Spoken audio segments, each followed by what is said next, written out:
Questa volta credevo di poter avere una vita tranquilla e senza preoccupazioni, lontano dagli ospedali come parente. Studio cure infermieristiche e quest'estate ho fatto lo stage in un reparto di oncologia, geriatria e cure palliative.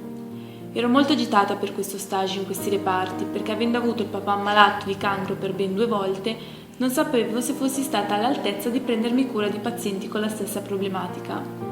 In quel momento però mio papà stava bene e avendo fatto il trapianto delle cellule staminali avrebbe dovuto star bene per i 10 anni successivi. Finalmente potevo prendermi cura della mia vita e della mia formazione, potevo finalmente pensare a me stessa e a costruirmi un futuro in tutta tranquillità. Le prime 2 settimane di stage sono andate veramente bene, lavoravo, studiavo e mi impegnavo in quello che stavo facendo e anche l'impatto emotivo con i pazienti era stato positivo. Mi piaceva prendermi cura di loro e loro avevano piacere a farsi curare da me. Tutto procedeva secondo i piani che avevo formulato prima di iniziare lo stage. Stavo imparando e stavo facendo qualcosa che amavo. Avevo una bella famiglia, un ragazzo e una migliore amica che mi volevano bene e questo mi bastava per dire che la mia vita stava procedendo alla perfezione. Dopo pochi giorni però, arrivata a casa una sera, mentre stavo cucinando, mio papà mi disse che era tornato. Mi ricordo come fosse ieri quel momento. Subito sentii una rabbia e una delusione a crescere dentro di me.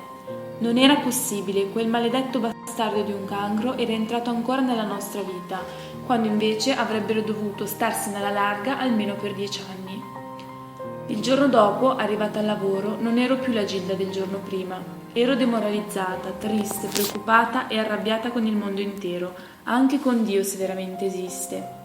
Non poteva essere che dopo un anno di sofferenze, sia per mio papà che per me e mia mamma, fossimo di nuovo al punto di partenza.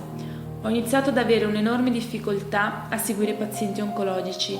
Il signore che ho iniziato a seguire, un paziente in fase terminale, durante le varie cure, parlava della sua malattia e della morte e anche la moglie spesso si soffermava su questi discorsi e io non sapevo cosa rispondere, quindi stavo zitta e ascoltavo.